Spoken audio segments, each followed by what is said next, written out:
up, people? Welcome to Vedanta 9th and 10th English channel. I hope all of you guys are doing good. And more importantly, I hope you guys are excited for your New Year celebrations, isn't it? I mean, New Year is right around the corner. 2021 is almost done and 2022 is about to start. First of all, I would like to wish you all a very happy New Year. I hope that 2022 turns out to be an amazing year for each and every one of you guys out there. And I hope that, God blesses you with good health and prosperity and happiness.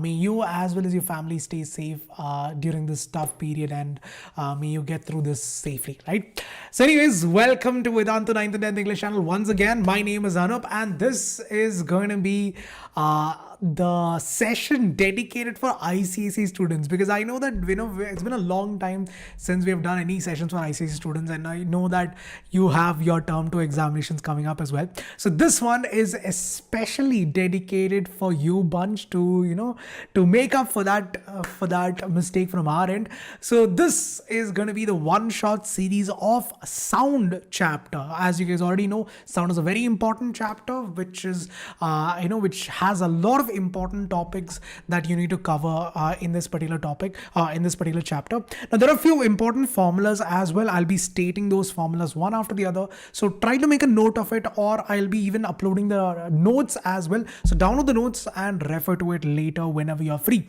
But it's important that you go through the notes. It's important that you practice these numericals, practice some some of the most important formulas that you have in this particular chapter. Right, guys? So that's it. Let's get into the topic, right? So in this chapter of sound, guys, we're going to be we have 5 important topics or subtopics. One is, what is sound waves, what is echo, what is natural, forced and damped vibration, what is resonance, and what is loudness, pitch and quality. Now here's the thing, guys, in this particular session of one shot series, I'll not be doing the entire chapter. So what we have done is we have divided this into 2 separate sessions. So today we're going to be covering these 3 important topics, that is sound waves, echo, natural, damped and forced vibration. So if you are someone who is finding any of these topics hard, don't worry. Don't have to go any further ahead. This is where all of your doubts and queries would be cleared. Alright, guys, so let me know in the comment section if you have any doubts pertaining to this chapter, right? Okay, so guys, let's talk about sound, right? Now, we know that sound is basically a form of energy that enables us to hear things. Now, you also know, you've already studied this in your lower grades, that for sound to travel, there should be a medium. It can be solid, it can be liquid, it can be gas, it doesn't matter. As long as there's a medium, sound can travel. Sound require a medium to travel. So if you have to define what type of wave this sound is a mechanical wave. Why is it a mechanical wave? Because the particles are actually vibrating. You need a certain medium for light to travel, or for sound to travel. Now, when you talk about mechanical waves in broader perspective, it can actually be divided into or classified into 2 types. You have longitudinal wave and then you have transverse wave. Now, what is the difference between them? Longitudinal wave is one where the vibration of the particles and the wave are propagating in the same direction. They are basically, you can say that they're going in the exact same direction. When the particles of the, of the vibrating medium as well as the wave itself, if they're going in the same direction, if they're going in the same path, that is called as a longitudinal wave. Now you can see longitudinal wave in air, you can see it in solids, and you can also see it inside liquids as well. But when you talk about transverse wave, guys, transverse wave is where the particles are vibrating in a different direction, or you can say that they are perpendicular to the propagation of the wave. So wave is going in a certain direction, but the particles are, basically going to and fro about its mean position, up and down, or you can say that they're perpendicular to each other. In that case, that type of wave is called as a transverse wave. Now, don't worry, I'll show you a small GIF to help you understand this better. Now, transverse wave is something that you can see in solids. That is, you can see both transverse and longitudinal waves in solids to be, to to tell you. And apart from that, guys, it also, you can see transverse wave on the surface of the liquid as well. Like for example, if you've ever thrown a pebble or something, you can see those ripples that goes on, right? So that is basically a form of transverse wave that you see. So again, guys, in longitudinal wave, we can see that there is a region called as compression and rarefaction or rarefaction, how you want to pronounce it. So you have rarefaction and then compression, rarefaction, compression. So what happens is that when the particle vibrates, those when an object vibrates, for example a string or a tuning fork, when it vibrates, it will vibrate the particles around, the air particles around it, and that will create some sort of pressure on, or the dense, or it creates a pressure on the adjacent particles, or it applies a force on the adjacent particle, and thus the wave basically travels. So you can see that the particles are also going in this direction and the wave itself is going in this direction. That is what is called as a longitudinal wave. Now in transverse wave, however, what happens is that if you look very carefully, guys, the wave is going in this direction. But if you look at the particle is, if you just look at the red dot over here, you can see that it's going up and down about its mean position. It's going up and down or to and fro about its mean position. That is what is called as transverse wave. So here the particles are going up and down and the wave itself is going forward or in this or east-west direction. So you can see that the particles and the wave itself are perpendicular to each other. This type of wave is what is called as a transverse wave, and it is something that you can see again on the surface of liquids as well as on your solid. So these are the two places where you can see your transverse wave. I hope it's clear so far, guys. I hope you got it. Now let's talk about the different, the different, you can say the different parts of a wave, or you can say that the different things that you need to know when you talk about a wave. Now, there are a few key terminologies that you must remember. One is amplitude, wavelength, time period, and frequency. I'm going to tell you in very simple words. Amplitude is nothing but, guys, the maximum displacement of the wave. So this is the mean position, right? The maximum displacement from the mean position, that is called as amplitude. This is what is known as amplitude. So basically you'll learn it later on, how amplitude impacts the loudness and all that. But for now, let's keep it simple. So this is one of the properties of a wave, which is called as amplitude, which basically tells you how much is the displacement of that particular wave. Time period is nothing but the time taken for a wave to complete one, you can say that it is the time taken for it to complete one cycle. So the time taken, if I start from here, the time taken for it to complete this one cycle, that is what is called as time period. The time taken for it to complete one wave or one cycle, that is what is called as time period. So cycle is nothing but one full wave, one trough and one crest, or you can say that it's two adjacent crests or two adjacent trough, how you want to take it. Wavelength is nothing but the distance between two adjacent crest or two adjacent troughs. So you can say that the distance from here to here or from here to here, that is called as wavelength, represented by the Greek letter lambda. So that is nothing but the wavelength. So basically it tells you, it tells you the distance between the two adjacent crests or two adjacent troughs. So this is called, these are called as crests. The higher end is called as a crest, the lower end is called as a trough. So the distance between them, that is called as wavelength. Frequency, on the other hand, is nothing but the number of waves that is passing through a point in 1 second. If I give exactly 1 second time, how many number of crest and trough are passing through a particular point, or how many waves are passing through a particular point, or how many cycles are passing through a particular point, that is called as frequency, right? And frequency is something which decides the pitch. We'll again learn that later on. But yes, these are the basic terminologies that you must be aware of. Once again, I'm going to repeat, guys. Amplitude is nothing but the maximum displacement of this wave. Time period is the time taken for it to complete one cycle. Frequency is the number of waves in 1 second, the number of waves that is passing through a point in 1 second time. And wavelength is nothing but the distance between two consecutive crests and two consecutive troughs. Now, there are few things that you need to remember. Now again, guys, these are the formulas that you need to apply in your numericals. So one such formula is basically the relationship between the velocity, the wave velocity, frequency, and the wavelength of that particular sound wave. So the relationship is very simple. V, which is nothing but the velocity of the wave, is equal to frequency into the wavelength. So if you know the frequency as well as the wavelength, you can find out the wave velocity. That is how fast the wave is moving through that particular medium. So basically, guys, this is one of the most important formulas you need to remember. You would have a lot of numericals based on it, so please do remember this. Now, there is another relationship between time period and frequency. That's very simple. Greater the time period, lesser the frequency, lesser the time period, greater the frequency. So basically, people, that means that f is equal to 1 by t. So it means that more the time period, the lesser would be the number, the frequency as well. Because if I take a certain point, if the time period is more, that means that if I take if I take 1 second time, there are lesser number of waves or crest and trough passing through a particular point.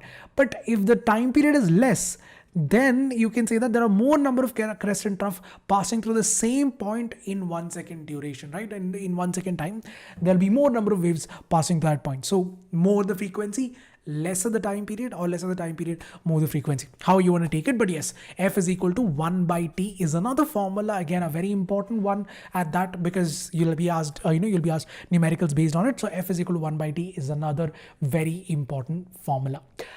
Now, there are a few other formulas that you need to remember as well. Now, these might be asked as a relationship, direct relationship. Sometimes, very rarely, they might ask you as a numerical, but most cases it will be just, as a relationship. Now, here's the question. Here's the formula. Velocity of longitudinal wave in a gaseous medium. If I want to find out the velocity of the sound wave in a gaseous medium, the formula is V is equal to gamma P by D. Now, what does this mean? V is equal to root of gamma P by D. Now, what does this mean exactly? Gamma is nothing but, guys, gamma is here called as the specific heat. Now, specific heat of that particular medium. Now, what does that mean? Specific heat of that particular medium is nothing but you can see that it is nothing but Cp by Cv. It is nothing but the ratio of specific heat of gas at constant pressure to the ratio of specific heat of gas at constant volume. So this is how you find out. So basically, they have mentioned this directly in your numericals. So don't worry about it. They might have directly given you the value. So for example, if you talk about a gaseous medium, it's around 1.4 of 1.4 for air. For air, it's around 1.4. So once you know the value, you just need to substitute that in that equation and get the answer. P is nothing but your pressure and D is nothing but your density. So you can see that velocity is directly proportional to gamma. Velocity is directly proportional to inversely proportional to density, and velocity is directly proportional to the pressure. So more the pressure, more the velocity, more the density, lesser the velocity. Simple as that, right? So as the density increases, as the density decreases, you can see that temperature and humidity increases. That is, with density, if you increase the temperature, the density would decrease because the particles would start to move further away from each other. The speed of sound would increase with the increase in temperature. So as the temperature increases, the speed of sound would also basically it's directly proportional. So it will increase with that.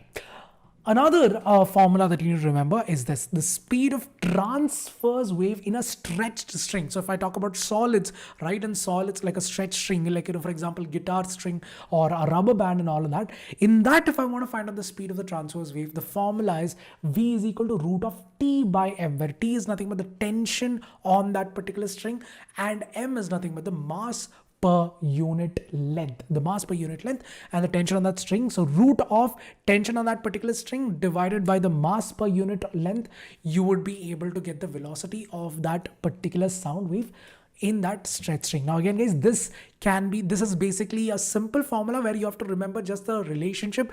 The chance of this being asked in numerical is very, very less, but you still need to remember it because they might ask you as a 1-mark question, or they might ask you to state the relationship, how do you find out the speed in a stretch string. So in that case, you must remember it. So tension on that string divided by the mass per unit length, that will give you the velocity of sound in a stretched string. All right, it's mass per unit length. All right, it's mass per unit length. It's not directly mass, it's mass per unit length. All right, now there are a few things that you must already know when it comes to light, right? Because you've already done the chapter of light. So just to give you a small comparison between light wave and sound wave, so here are a few things. Light is basically an electromagnetic wave, so it is something which does not require a medium. It's basically, you can see that it's a combination of electric and magnetic waves. But sound wave, on the other hand, is a mechanical wave because the particles are actually vibrating. Light can travel in vacuum, but whereas sound needs a medium for propagation. If there's no medium, then sound cannot travel. The speed of light is around 3 into 10 to the power of 8 meter per second in the case of air and in the case of vacuum. In air, it's around 2.99 into 10 to the power of 8 meter per second, but it's very close. So you can just take it as 3 into 10 to the power of 8 meter per second. And sound, on the other hand, has a speed about 330 to 340 meter per second, depending on the density of that, or the humidity, temperature. So all of these are the deciding factors. So generally it's around 330 to 340 meter per second. So you can see that it's a lot slower than light.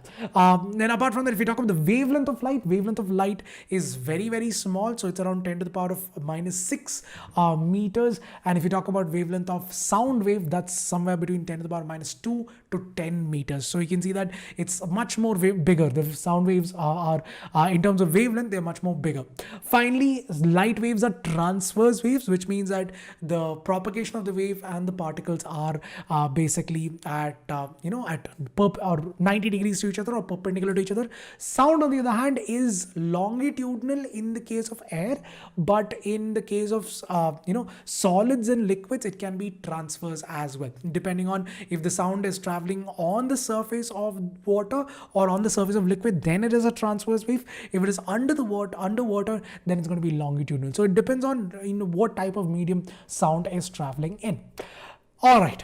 Now that you've understood this, guys, let's go on to the next topic. So I hope it's clear so far. If you have any doubts, let me know in the comment section. I'll go through those comments and see if I can sort those doubts out, right? The next thing I'm going to talk about is called as echo. Now, echo is very, very simple, guys, because the thing is, you've already studied light. Now in light chapter, you've studied about reflection of light, right? So what is reflection? Basically, the bouncing of ray of light is what is called as reflection. Now, just like how light behaves, sound also behaves in pretty much the same manner. Just like light, sound can also undergo reflection. This is what is called as echo. But not just any type of reflection. You need to have certain conditions in order for you to hear an echo. So first of all, guys, if you talk about echo is nothing but when you talk, like for example, if you go on the top of a mountain and you shout your name out, you can hear yourself. That is what is echo, right? So you can see that in the GIF. So when you say hello, you can hear that hello several number of times, and you're able to hear yourself multiple number of times. That is what is basically echo. Now for echo to happen, it is not just any type of reflection. There are few conditions that needs to be satisfied in order for you to hear an echo. First thing, guys, if you want to calculate the time taken in the case, or time taken to hear an echo, the formula is very simple. Now we know that speed is equal to distance by time. So time is equal to distance by speed. But here, guys, imagine there is a wall, right? And the distance between you and the wall is d.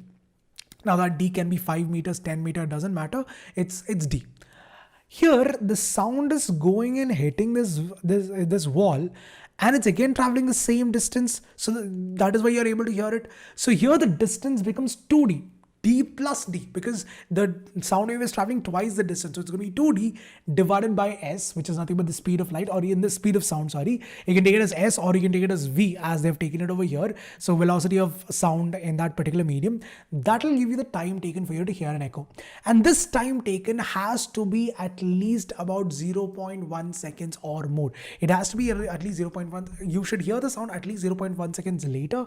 Only then you can hear the echo. Otherwise, you will not be able to hear the echo at all. So in order to achieve this, there are a few conditions. First thing is that the distance between the person shouting or the person talking and the object should be at least 17 meters. And the sound also must, the object must also be large enough to reflect the sound. Like for example, when you go to the top of a mountain, you're able to hear yourself. Now, the reason why you're able to hear yourself is because mountains are much more bigger than the sound waves. And thirdly, the sound, the that you're producing has to be high enough intensity so that they can get reflected back and be heard. Because obviously, if you talk very feebly like this, what's going to happen is that because of the loss that is there, the loss that happens, what would happen is that you'll not be able to hear it at all. So it has to be loud enough so that you're able to hear it clearly. Again, so that is another condition in order for you to hear an echo. Now, there are a lot of uses for this, guys. It is not just for playing around, but there are a lot of other uses as well where echo is used. For example, it is used in sound ranging, echo depth, echo location. That is in, they basically use ultrasonic sounds to detect the depth of the ocean or the seabed to check if there's something underneath, because it's not all, that if you look at the ocean itself, it's very, what do you say, it's undiscovered. There's a lot of the ocean floor is still, undiscovered, or it's still not explored or unexplored. So to detect what is happening underneath, we use echolocation and all that. It is also used by bats and dolphins. They also produce, ultrasonic sound in order to hear what is happening. That is also basically echolocation, to check, to see what's happening. It is used by, fishermen to detect if there's a bunch of fish, so that they can, lay down the nets and, do fishing and stuff. It is also used in sonar. That is, in detecting, nearby spacecrafts and all that. I mean, aircrafts and all of that. It is also used in that. And finally, it is also used in medical fields, like for example in when a person is pregnant, they use this ultrasonic this thing, right? I don't know what is it called as, but they put some gel on the stomach and then they see what's happening. So for that also they use ultrasonic sound itself. Alright, so all of this is again uses of echo. Now that you've understood that, people, let's move on to the last and the final topic for today, which is nothing but natural, forced and damped vibration. What are these things? How does it matter, and why do you need to learn about all this? So let's talk about natural vibration first, guys. Natural vibration is nothing but the periodic vibration of an object. Periodic vibration means it's covering equal distance in equal interval of time. The periodic vibration, it's basically going to and fro in equal amount of time. The periodic vibration of an object in the absence of an external force. For example, imagine I have a pendulum, right? Imagine I have a pendulum. I don't have a pendulum per se, but I have this. Not a pendulum, but it still makes up the difference. It's been my buddy for a long time now. Now, if I were to put it take it to its extreme position and let it go, this is called as a natural vibration. Now, again, look at it. I am not applying any external force. So it's automatically in the absence of look, for example, see, if I would right now, it is slowing down. But let's say that I do the same experiment in space where there's no air resistance at all. In that case, this object would go to and fro for a very long time. That is called as natural vibration. In the absence of an external force, the vibration of an object, or the to and fro motion of an object, that is called as natural vibration. So because you have to make sure that the air resistance is zero in that case. And if you want to find out the natural, vibration, natural frequency of a pendulum, then the formula is F is equal to 1 by 2 pi into root of G by L. Root of G by L, where G is nothing but the acceleration due to gravity, L is nothing but the length of the pendulum.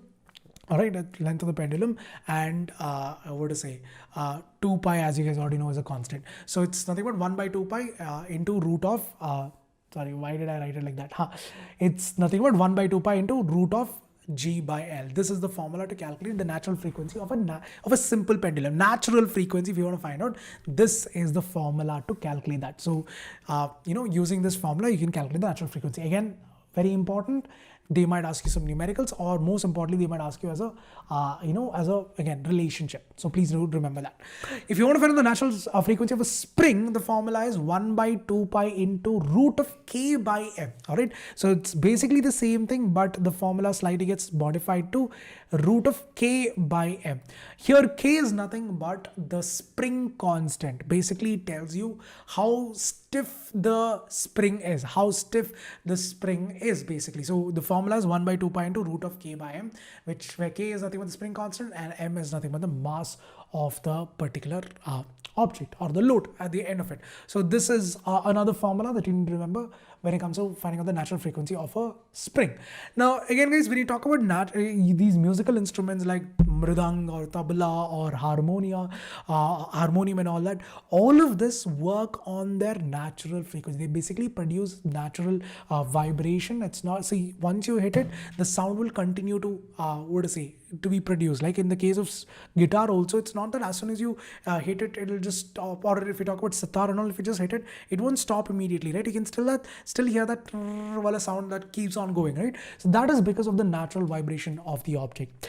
Now frequency of note, if you want to find out the frequency of a note produced by a string, that is, you have these different notes, right? A, B, C, D and all. I have not learnt music at all, but yeah, you have these different notes on string, on guitars also. You have these different notes, right? So if you want to find the frequency of a particular note, the formula is 1 by 2L into T by root of pi r square in D, where L is nothing but the length of the string, T is nothing but the tension, and R is nothing but the radius of that. So you see that in guitar also, you can see that there are 5 strings and each have different radius, right? One might be very thick, the last one would be actually very thin. So that radius is also a very important factor if you want to find out the frequency of the note produced by that particular string. D is nothing but the density of the material. So what type of material is used and what is the density of that material. That is also a very important factor in figuring out what is the frequency of the note. Frequency means the number of vibration per second. Now that you've understood this, guys, let's talk about the nature of natural vibration. Now in natural vibration, guys, again, under the influence of zero force, there's no other force acting on it, the amplitude as well as wavelength would remain exactly the same. Even the frequency would also remain same, because there is no other external force. It will continue to oscillate, or it will continue to vibrate to and fro without an external force in the case of natural vibration. So it will basically go to and fro without any sort of hindrance. So there'll be no change in frequency, there'll be no change in amplitude, and there will be no change in the wavelength also. Damped vibration is where the vibration of an object where it is decreasing because of a resistive force, or because of some sort of frictional force. If the vibration is decreasing, it's periodic vibration, but it keeps on decreasing. Like in this case, I apply a certain force. If I were to put it, and if okay, all right, that was weird. Yes, you can see that. In some time, each and every time it goes back and forth, it is reducing. Why?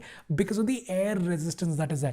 That is what is called as damped vibration. The decreasing amplitude of the of that vibration, that is what is called as damped vibration. So if you look at the wave of damped vibration, it looks something like this. So each and every time, it's actually the amplitude is actually decreasing. Even the frequency also keeps on decreasing. So there are 2 reasons why this happens. One is the restoring force, that is the object's tendency to go back to its original state, and frictional force of the air, that is also an important factor when it comes to damped vibration. So these are the 2 deciding factors that is responsible for damped vibration.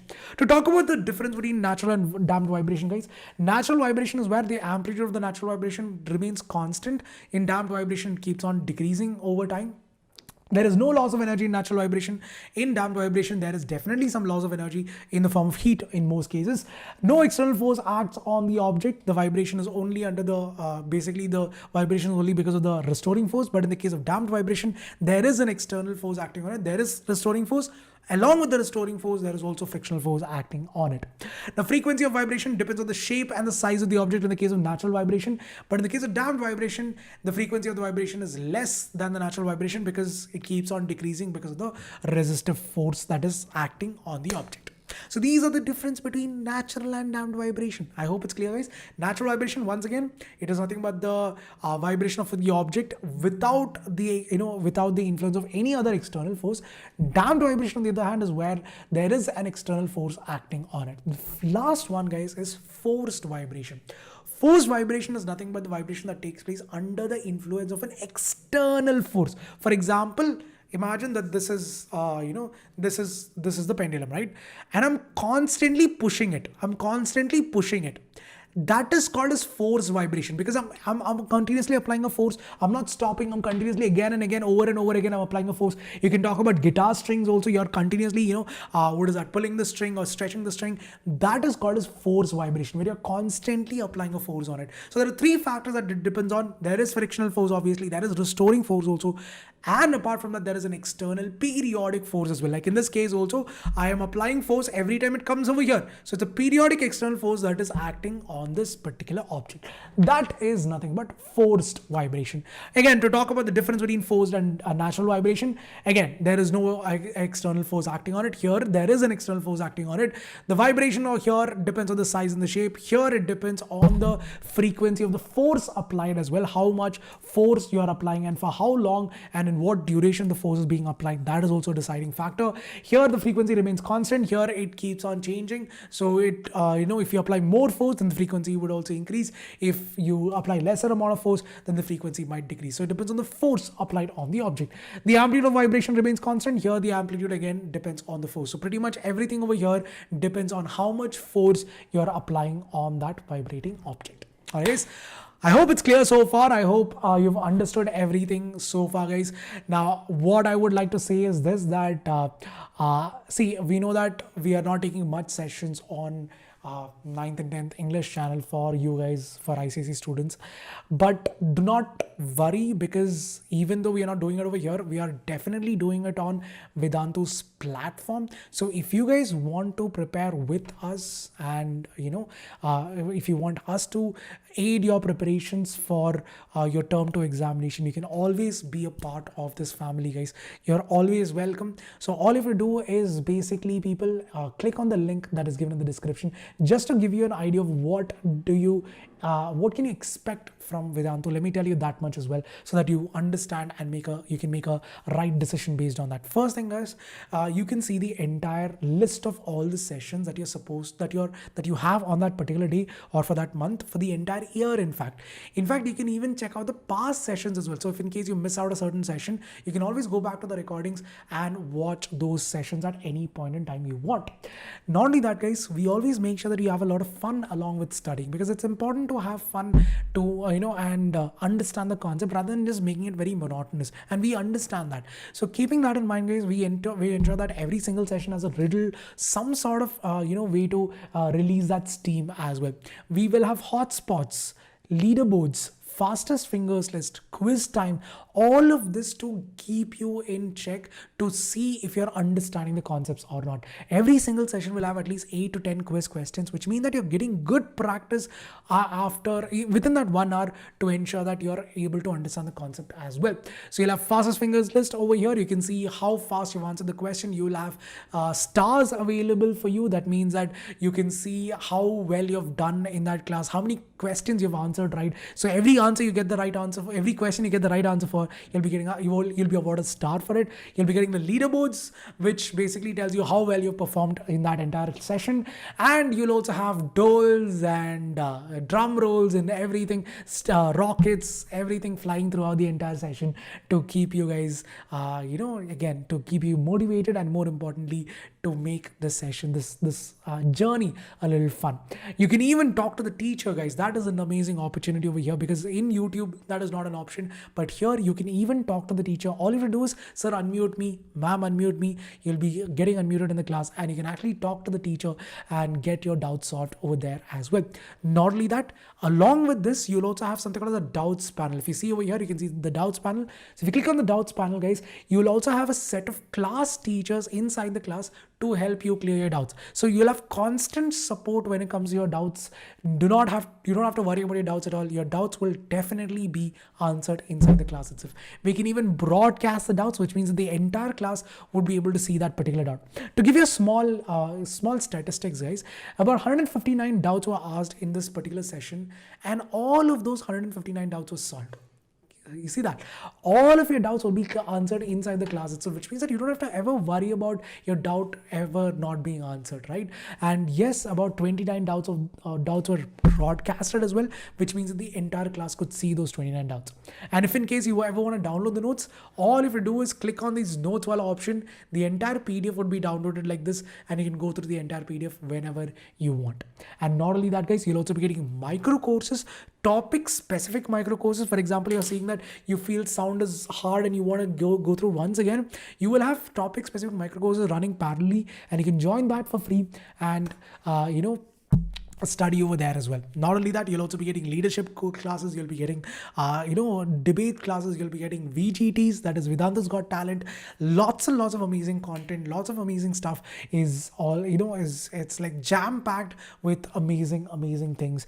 So you're getting basically a very bada dhamaka for a chota price. That's what you're getting, right? So if you want to enroll into the course, guys, it's very simple. So just click on this, just go to the description. You're already watching the video, so go to the description of this. So go to this one, go to the description, go to show more, and you'll be able to see this ICSE crash course full syllabus. So just click on this link, just click on that link and it'll take you there, and you can see everything over here for yourself. Now here's the thing, guys, right now until the 3rd of Jan, whatever I just told you, you'd be getting it for just 7,750 rupees. And 7,750 rupees for all the subjects that I just talked about, physics, chemistry, bio, math, all of these subjects for the next 6 to 7 months. That is until your term 2 examination is done. Until for the next 6 to 7 months, until your term 2 examination is done, these classes will be going on, and you're paying about 7,750 rupees for the entire course. If you are, if you don't want to do that, you want to try the 1 month trial, you can even do that, guys. I would suggest you to try the 1 month trial. So here's the thing, guys, 15-day trial is 650 rupees. Now, generally it's around 1,300 rupees, but right now you have 50% discount for New Year's and for your Christmas celebrations. So you're getting a flat 50% discount. So you're getting for 650 rupees, 650 rupees for everything that I just talked about. And here's the best part. If you use my coupon code AME Pro, this is my coupon code AME Pro, 50% discount, yes. Added to that, you'll also be extending this trial for 30 days. So instead of 15 days, you'll be getting it for 30 days, for 1 whole month for just 650 rupees. Amazing opportunity for you guys. If money was ever a problem, this is the best solution there is. For 650 rupees for the entire month, you're getting all of the best content from the best of the best teachers, everything available for you guys. In fact, guys, if you want to go for the Vedanta Classic, there you can even download the Vedantus app and get your doubts solved over there as well. You can even download the Vedantus app, so you can solve your doubts from 8 a.m. to 11 p.m. whenever you want. Your doubts, you're studying during that time, just take a photo, send the doubts, and your doubts will be cleared right away. And that is around 10,000 rupees, a little bit more, because you're also getting the added doubts app as well. Again, you have EMI options for both of these, guys. It's around 1,667 for per month. This is around 2,583 per month, but that will be for hardly 3 months. So the duration would be much more lesser there. So again, the normal price of this is around 11,000 rupees, guys, but you're getting a flat 50% discount. That is why the price is now just 7,750. So do not waste this opportunity. Utilize it. That is all I would say, that because again, you're getting everything that you require for your term 2 syllabus preparations. So why would you want to waste that opportunity, right? So guys, with that said, let's get on to some quiz questions. Let's see if you've understood the concepts or not. Couple of quiz questions, that's all. 2 to 3 questions, that's it. But let's see if you've understood the concept or not. Here's the first one. Longitudinal wave can travel in only solids, only liquids, only gases, or solids, liquids, as well as gases. In which of these longitudinal wave can travel through? Very, very simple question. Longitudinal wave, remember guys, the propagation of the wave as well as the vibrating particles are basically in the same direction. They are in line. In that case, which of these do you think the right answer would be? The answer in 3, 2, 1, it would be option number D, people. It's all 3, solids, liquid, as well as gases. You can see that there is longitudinal wave, right? Next one. The distance between 2 consecutive crest or trough is defined as amplitude, wavelength, wave number, or half the wavelength. Very simple question again. Now, if you need more time, pause the video and answer it. But I'll give you the answer in 5 seconds. What is the distance between two consecutive crests or two consecutive troughs known as? In 3, 2, 1, it is known as wavelength, lambda. Right? Okay, last question, guys. Which of the following is not an example for free vibration? Not an example. Options are: if the bob of a simple pendulum is disturbed, it oscillates about its mean position. A load suspended from a spring when compressed and released oscillates about its mean position. A stretched string when plucked at a midpoint executes oscillation. Vibration of a diaphragm in a radio speaker. Which of this is not an example of free vibration? Just think for a second, guys. Pause the video and try to answer it, but I'll tell you the answer anyways right now. See, guys, a simple pendulum, yes, it is free vibration, right? Once you extend it and you let it go, free vibration is nothing but natural vibration. It'll basically go to and fro. Even this one, like if you compress a spring and let it go, it'll go back and forth. Again, that is free vibration. A stretched string, that is also free vibration, because once you pluck it, it'll automatically go left and right, to and fro about its mean position. The only one that is not free vibration is radio, because in radio it's actually forced vibration, because you see that the sound would basically vibrate the diaphragm. Once again, when the next sound is produced, again there's a vibration of the diaphragm. So because of that reason, it is actually it's basically forced vibration, and so option number D would be the right answer for this case. All right, people. So that's pretty much it, guys. That is all for today. Thank you for joining. I hope you learned something new today. Let me know in the comment section how the session was, and if there's any clarifications that you guys need, especially when it comes to the formula, because I know that I've just stated the formulas. I have not gone too much into it because of time constraint. But yes, if you guys want me to go deeper into the formulas and explain it, maybe do some numericals based on it, let me know in the comment section and we will get that done. Right? It depends on you guys. It's all up to you people. So let me know about that. Thank you for joining, guys, and do not forget to like, share, subscribe, and make let 2022 be an amazing year for all of you guys. May God bless you all. Stay safe. Adios for now, and peace out. Stay safe, guys. Bye bye. All the best.